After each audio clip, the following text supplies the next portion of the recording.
چونکہ بشریت کا معاملہ آگے آئے تو ہمارے ہاں عوامی سطح پر یہ بڑی بحث ہے کہ حضور نور ہے یا بشر ہے. صاحبزادہ فیض الحسن صاحب کی بات آپ کو میں سنا چکا ہوں کہ ہم مانتے ہیں کہ کیا جانتے ہم جاہل ہیں, ہم نے قرآن نہیں پڑھا, ہم عربی نہیں جانتے, ہم جانتے ہیں آپ بشر تھے, لیکن آپ کی بشریت کو نمایاں کرنے کو ہم آپ کے خلاف سوء ادب سمجھتے ہیں. لیکن جب مسئلہ بن جائے کہ آپ بشر نہیں تھے نور تھے, یا نور نہیں تھے بشر تھے, یہ دونوں سٹیٹمنٹس ایکولی رانگ ہیں. آپ بشر تھے نور نہیں تھے یہ بھی غلط, آپ نور تھے بشر نہیں تھے یہ بھی غلط. حقیقت کیا ہے؟ دیکھیے حقیقت یہ ہے, ہر انسان کے اندر ایک نور ہے. وہ نور کیا ہے؟ روح. روح نورانی ہے. اقبال نے بہت خوبصورت شعر کہا ہے, نقطۂ نوری کے نام او خودی, اسی سے ہے یہ سیلف, میں, انا. ادھر حقیقت اسی روح کا ظہور ہے. نقطۂ نوری کے نام او خودی, زیر خاک ما شرار زندگی. میرا وجود خاکی ہے لیکن اس میں یہ نور بھی ہے. مغربی فلاسفہ بھی کہتے ہیں دی ڈیوائن سپارک, انسان کے اندر ایک شعلہ ملکوتی ہے, خدائی. یہ نور ہم میں سے ہر ایک میں ہے, لیکن نور نور کا فرق ہے. جیسے سورہ حدید اور سورہ تحریم دونوں میں آیا ہے, قیامت کے دن ہر مومن کو نور عطا کیا جائے گا, جس کی روشنی میں وہ پل صراط کا جو مشکل مرحلہ ہے وہ طے کر لیں گے. لیکن وہ اپنی کوانٹیٹیو اعتبار سے اس کے درجات اتنے مختلف ہوں گے. حضور نے فرمایا کسی کو تو نور ایسا ملے گا کہ مدینے سے اس کی روشنی صنعاء تک جا پہنچے گی, یمن. میں جب بھی یہ حدیث بیان کرتا ہوں میرے ذہن میں آتا ہے ابو بکر صدیق کا نور اس درجے کا ہوگا, تو خود حضور کا تو اس سے بھی بہت بلند ہوگا, لیکن مخلوق میں سے, امت میں سے حضرت ابو بکر کا نور اس درجے کا ہوگا. اور کسی کا نور اتنا ہوگا کہ صرف قدموں کے سامنے روشنی ہو جائے گی جیسے ٹارچ کی روشنی ہوتی ہے. اور یہ بھی بڑا خوش قسمت ہوگا کہ ٹارچ اگر مل جائے تب بھی آدمی راستہ تو چل پڑتا ہے نا, گڑھا تو نظر آ جاتا ہے, گڑھے سے بچ جائے گا, سانپ کے بل سے تو بچ جائے گا, یہ سانپ کا بل ہے اس سے نکل کر بچ کر نکلے. لہذا وہ بھی بہت بڑا خوش قسمت ہوگا. منافقین وہ ہوں گے جن کو سرے سے کوئی نور نہیں ملے. تو یہی تفاوت ہے ہمارے نور میں, جو میرے اندر نور ہے آپ کے اندر نور ہے. ہم میں سے کسی میں زیادہ ہے, کسی میں کم ہے. محمد عربی کا وہ نور روحانی آپ کے پورے وجود کے اوپر تک غالب ہے, مستولی ہے, چھایا ہوا ہے. اسی حقیقت کو آپ نے اس طرح بیان فرمایا کہ آپ نے ایک مرتبہ فرمایا کہ ہر انسان کے ساتھ ایک شیطان ہے. کسی نے پوچھ لیا جرات کر کے حضور آپ کے ساتھ بھی ہے؟ فرمایا ہاں ہے, لیکن میں نے اسے مسلمان کر دیا ہے تو صحیح.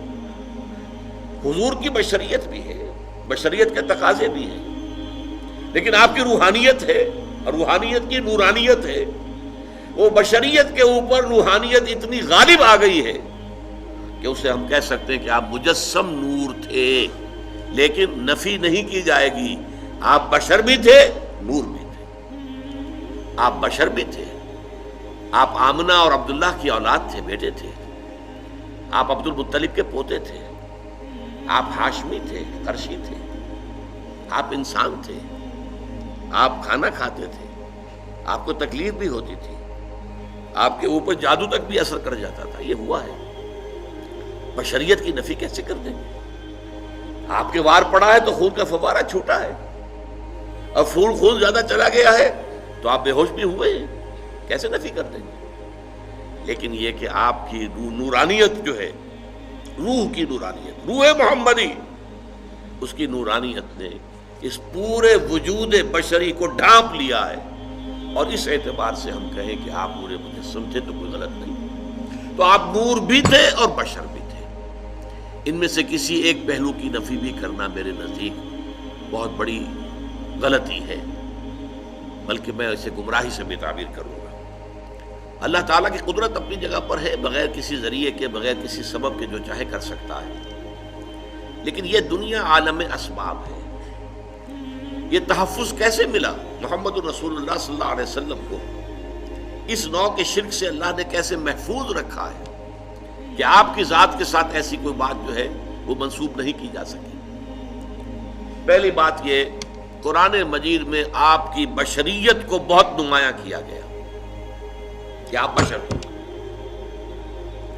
سورہ بنی اسرائیل میں آتا ہے کہ مکے کے جو سردار تھے قریش کافر، انہوں نے کہا کہ اچھا یہ ہمیں کر کے دکھا دو، یہ معجزے دکھا دو، تمہارے لیے ایک محل تیار ہو جائے فوراً دیکھتے ہی دیکھتے، ایک باغ ہو یہاں پر مکے کی سنگلاخ زمین میں بے آب و گیا وادی کے اندر، کھجوروں کا انگوروں کا باغ ہو اور اس میں چشمہ بھی بہ رہا ہو، یہ کر کے دکھا دو، آسمان پہ چڑھ کے دکھا دو، آسمان کا کوئی ٹکڑا ہم پر گرا کے دکھا دو، کچھ تو کر کے دکھاؤ نا تاکہ ہم تمہیں مانیں کہ تم اللہ کے رسول ہو۔ ساری باتوں کا جواب کیا دیا گیا؟ قل سبحان ربی هل کنت الا بشرا رسولا، اے نبی کہہ دیجئے میرا رب پاک ہے، وہ سب کچھ کر سکتا ہے، لیکن میں نے تو کبھی دعویٰ نہیں کیا، میں نے خدا ہونے کا دعویٰ تو نہیں کیا ہے، میرا دعویٰ تو یہ ہے کہ میں بشر ہوں، اللہ کا اور رسول ہوں، میں بشر ہوں اور اللہ کا رسول ہوں، یہ دعویٰ ہے میرا۔ یہی دیکھیے آپ آخری آیت سورہ کہف کی، قل انما انا بشر مثلکم،